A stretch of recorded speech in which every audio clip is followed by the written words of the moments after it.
प्रामाणिक समाधान। गुरुवर नमोस्तु। आगम के अनुसार कोई व्यक्ति समयसार विधान को करता है तो क्या वह उचित होगा? देखिए, समयसार विधान तो आज बना है। हमारे यहाँ विधान पूजन के मूल रूप से परंपरा तीर्थंकरों की आराधना की है, जिन प्रतिमाओं की आराधना की है, जिन बिंबों की है। यद्यपि देव शास्त्र और गुरु हमारे आराध्य हैं, अतीत में पंचपरमेष्ठी का विधान तो हमको देखने को मिलता है। शास्त्र के विधान में आपके श्रुतस्कंद विधान देखने को मिलते हैं, लेकिन किसी ग्रंथ विशेष पर रचित विधान प्राचीन काल में हमें देखने को नहीं मिले। वर्तमान में इसका चलन बहुत तेज़ी से हुआ है। लोग इसका विधान करने लगे हैं, जो है एक प्रकार का स्वाध्याय। अब इसके विषय में आपने मुझसे पूछा है कि उचित है या अनुचित, तो मैं इसके उचित और अनुचित के सवाल पर तो कुछ नहीं कहूँगा, पर मैं इतना ज़रूर कहूँगा, ये नई परंपरा है, हमारी पुरातन परंपरा नहीं है। व्यक्ति को विचार करके काम करना चाहिए। गुरुवर नमोस्तु। संसार में बहुत सौदे होते हैं, लेकिन सुख बेचने वाले और दुख खरीदने वाले नहीं मिलते हैं, तो लोग जिद को ना छोड़कर रिश्तों को क्यों छोड़ देते हैं? रिश्ते छोड़ देते हैं, जिद नहीं। सुख बेचने वाले और दुख खरीदने वाले लोग इस दुनिया में नहीं मिलते। बिल्कुल यथार्थ बात है। हम सुख बांटना सीखें और दुख को सहना सीखें। जो मनुष्य सुख बांटने की कला सीख लेता है और दुख को सहने की सामर्थ्य विकसित कर लेता है, वो मनुष्य नहीं, मनुष्य के रूप में देवता बन जाता है। आपने जो दूसरी बात कही, लोग संबंध तोड़ने के लिए तैयार होते हैं पर अपनी जिद नहीं छोड़ते। इसके पीछे मूल कारण मनुष्य के मन में पलने वाला अहंकार है। वो अपने अहंकारपूर्ण प्रवृत्ति को छोड़ना नहीं चाहता, बहुत गहराई से उसे पकड़ा रहता है। वो दुखी होने को तैयार है, झुकने को तैयार नहीं।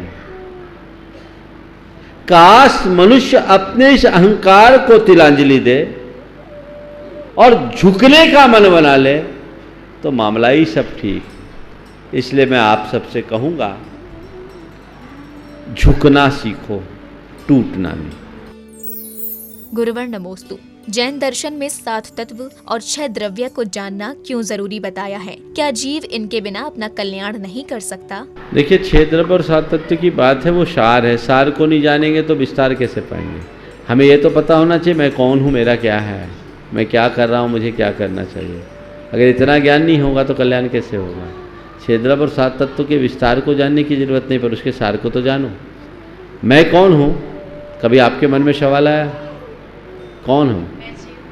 ठीक है ना? मेरा क्या है, मेरे साथ जो चीज़ें जुड़ी हैं वो क्या है, ये जानना जरूरी है कि नहीं? तो बस इसी का नाम 7 तत्व का श्रद्धाल है। जब तक हम अपने होने का पता नहीं करेंगे, तब तक हमारा कल्याण नहीं होगा। गुरुवर नमोस्तु। किसी के द्वारा दी गई दुआ और बद्दुआ का हमारे जीवन में क्या प्रभाव पड़ता है? दुआ और बद्दुआ, अगर हमारा मन कमजोर है तो ये ज़्यादा प्रभाव करते हैं। मन मजबूत है तो इनका एक सीमा से अधिक प्रभाव नहीं होता। दुआ एक सकारात्मक संप्रेषण है और बद्दुआ नकारात्मक प्रक्षेप। दुआ किसी की तभी काम करती है जब तक आपके अंदर उसके लिए स्वीकार्यता हो, एक्सपेक्टेशन, आप उसे एक्सेप्ट कर रहे हैं, स्वीकार कर रहे हैं। गुरुओं के पास जाते हैं, आशीर्वाद लेते हैं। कितने भी बड़े गुरु के पास जाओ, कितना भी बड़ा आशीर्वाद लो, वो कितना भी बड़ा आशीर्वाद दें, तुम पर उसका असर तभी पड़ेगा जब तुम उस आशीर्वाद को स्वीकार करोगे। उनने पॉजिटिव वेव्स दिए, तुम्हारे लिए सद्भावना दी, पर तुम्हारे हृदय में सद्भावना को ग्रहण करने की भावना ही नहीं, तो असर क्या होगा? और आशीर्वाद का असर क्या होता है? आपने गुरुओं से आशीर्वाद लिया, अरे मेरे को आशीर्वाद मिल गया, अब मेरा बेड़ा पार, अब तो सब पार लग जाएगा, तो उससे आपका कॉन्फिडेंस स्ट्रांग होता है।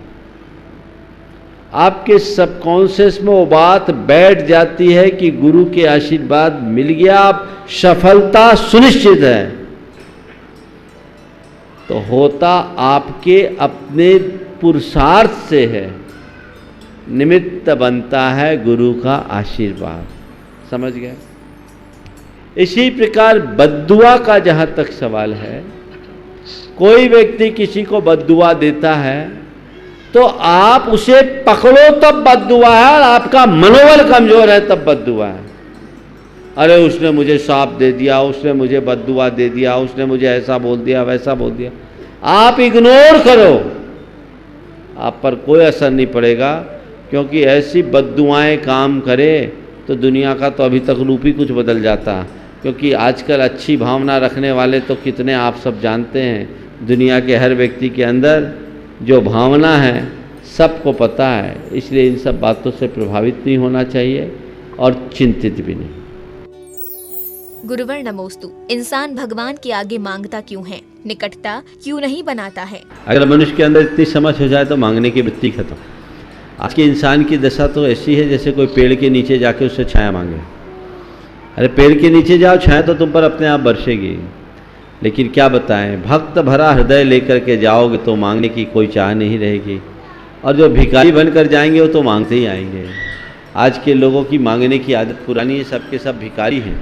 बल्कि मैं कहता हूँ मंदिर के बाहर भी भिखारी होते हैं और भीतर भी भिखारी होते हैं।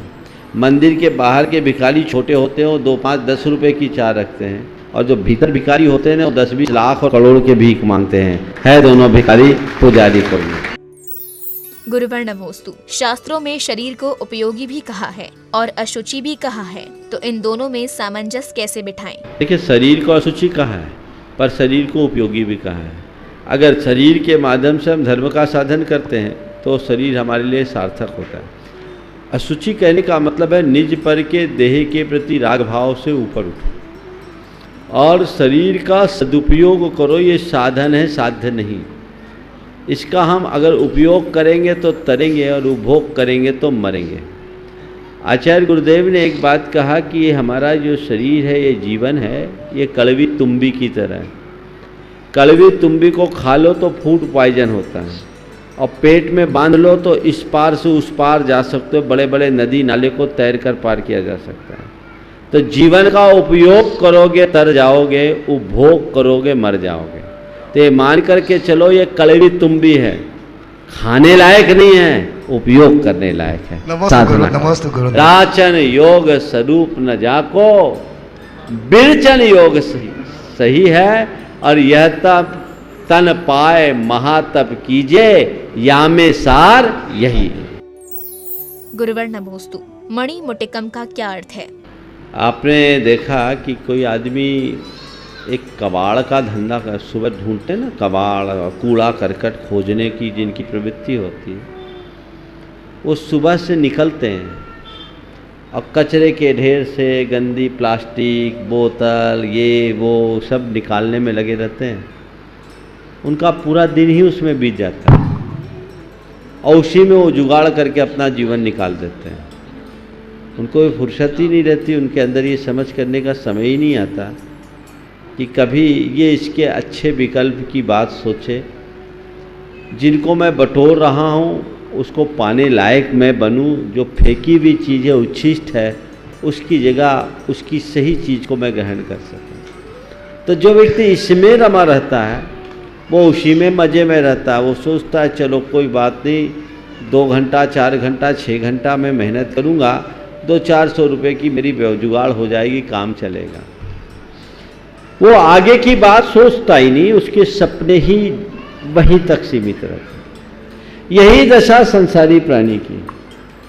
वो अपने गोरख धंधे में इतना निमग्न हो गया कि रोजमर्रा की जो समस्याएं उससे निपटने सुलझने में ही अपनी शक्ति खपा देता है। उसके पास समय ही नहीं बचता। तो कब आत्मा के बारे में सोचे? जबकि हकीकत ये है कि एक बार अपने जीवन की वास्तविकता को समझ ले तो बाहर की भी समस्या मिटे और भीतर की भी मिटे। तो धारा बदलिए। गुरुवर नमोस्तु। सांसारिक भोग और समस्या से ग्रसित जीव कैसे भव भावांतर के जन्म मरण से मुक्त हो? आपने देखा कि कोई आदमी एक कबाड़ का धंधा कर, सुबह ढूंढते ना कबाड़ कूड़ा करकट खोजने की जिनकी प्रवृत्ति होती है, वो सुबह से निकलते हैं और कचरे के ढेर से गंदी प्लास्टिक बोतल ये वो सब निकालने में लगे रहते हैं। उनका पूरा दिन ही उसमें बीत जाता है और उसी में वो जुगाड़ करके अपना जीवन निकाल देते हैं। उनको भी फुर्सत ही नहीं रहती, उनके अंदर ये समझ करने का समय ही नहीं आता कि कभी ये इसके अच्छे विकल्प की बात सोचे। जिनको मैं बटोर रहा हूँ उसको पाने लायक मैं बनूँ, जो फेंकी हुई चीज़ है उच्छिष्ट है उसकी जगह उसकी सही चीज़ को मैं ग्रहण कर सकूँ। तो जो व्यक्ति इसमें रमा रहता है वो उसी में मज़े में रहता है। वो सोचता है चलो कोई बात नहीं, 2 घंटा 4 घंटा 6 घंटा मैं मेहनत करूँगा, 200-400 रुपये की मेरी जुगाड़ हो जाएगी, काम चलेगा। वो आगे की बात सोचता ही नहीं, उसके सपने ही वहीं तक सीमित रहते। यही दशा संसारी प्राणी की।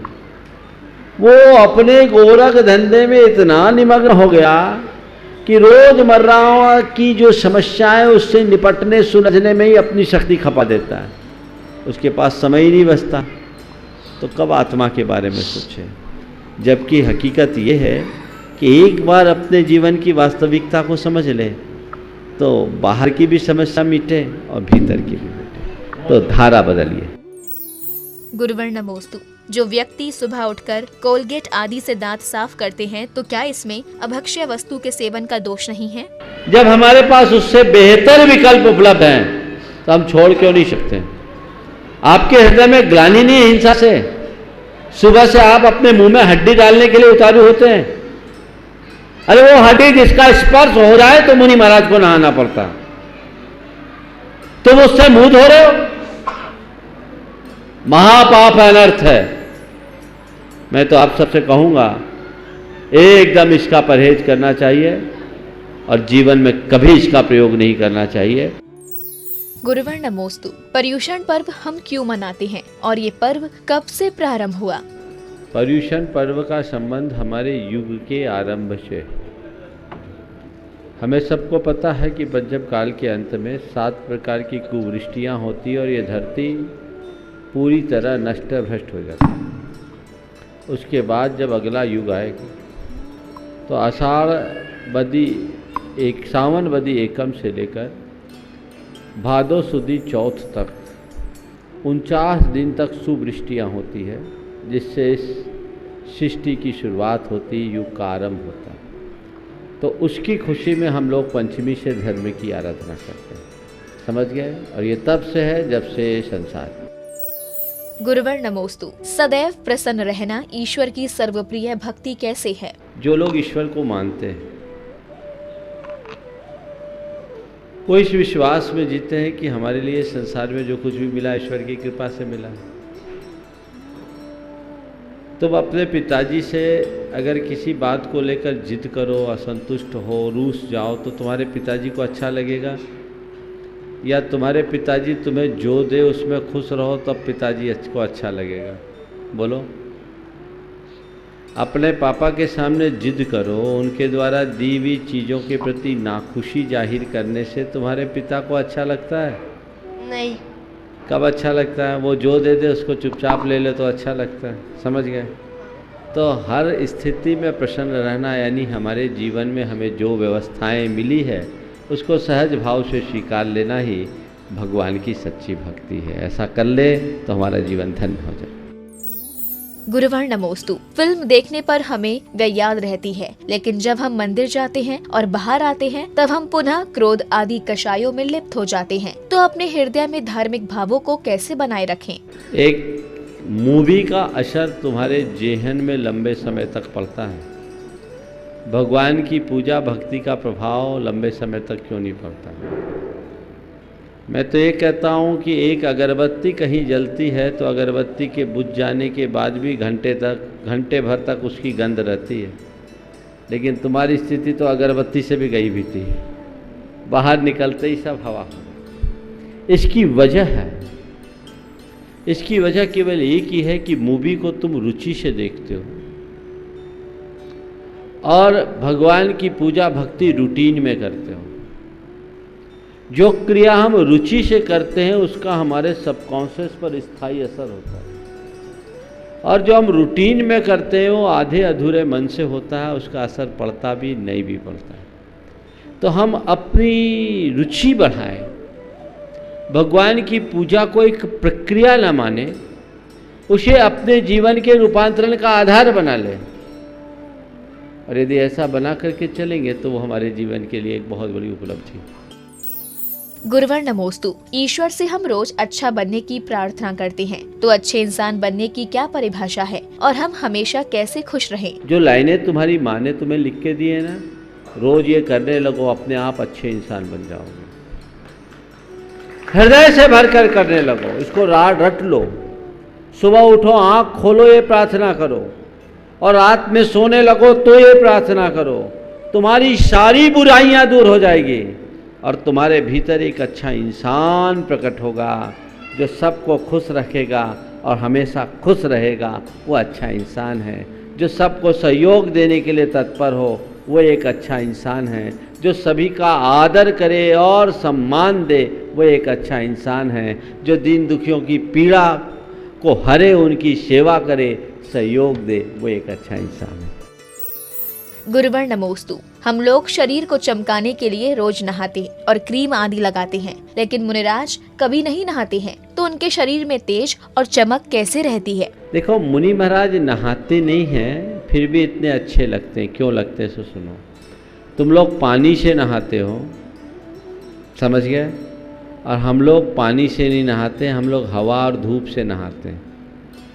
तुम एक बार नहाते हो, हम दिन भर नहाते हैं, रात में भी स्नान करते हैं। हमारे और शरीर के बीच में, शरीर और प्रकृति के बीच में हमारे पास कोई आवरण नहीं है, सीधा नेचर से हमारा कांटेक्ट है। तो इस कारण हमारे शरीर की जो भी बुराइयां हैं अपने आप दूर हो जाती है।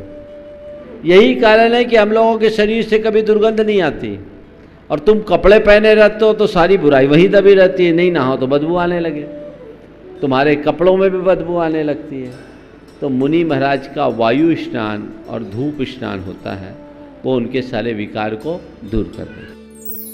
गुरुवर नमोस्तु। बच्चे को अभिषेक पाठ नहीं आता है, तो क्या वे अभिषेक करते समय नमोकार मंत्र बोल सकता है? तुम्हें अभिषेक का मंत्र नहीं आता, कोई चिंता नहीं, नमोकार मंत्र बोलो और भगवान से एक बात बोल दिया कर, भगवान मेरे पास शब्द नहीं है, श्रद्धा है। क्या बोलना? शब्द नहीं है, श्रद्धा है। पूजा में जानता नहीं, प्रार्थना में जानता नहीं, पर आपके प्रति हृदय में भक्ति का भाव लेकर आया हूँ, आप मेरा उद्धार कर देना, तुम्हारा काम होगा। देखो, एक घटना बताता हूँ। एक छोटा सा बच्चा था, सुनो बेटा, एक छोटा सा बच्चा था, भगवान के सामने कुछ बुदबुदा रहा था। एक युवक बाजू में खड़ा होकर सुना तो देखा वो ABCD बोल रहा है, अल्फ़ाबेट सुना रहा है, ABCD A से Z तक सुना दिया, पूरा सुना दिया। उसके बाद पूछा, भैया तुम क्या कर रहे थे? बोला, मैं प्रेयर कर रहा था, मैं प्रार्थना कर रहा था। बोले, ये कैसी प्रार्थना, तुम तो अल्फ़ाबेट सुना रहे थे? बोले, हाँ, मैंने भगवान को A से लेकर Z तक सुना दिया, मैंने भगवान को A से लेकर Z तक सुना दिया और कहा, भगवान दुनिया की जितनी भी प्रार्थनाएं बनी इसी अल्फ़ाबेट से बनी हैं, मुझे बनाना नहीं आता, आप अपनी पसंद की प्रार्थना बना करके स्वीकार लेना। समझ गए? तो श्रद्धा से भी व्यक्ति भव पार होता है। पर इतना ज़रूर कहना चाहूँगा, अभी तुम्हें नहीं आता तो कोई बात नहीं, धीरे धीरे सीखने का अभ्यास करो, सीख जाओ।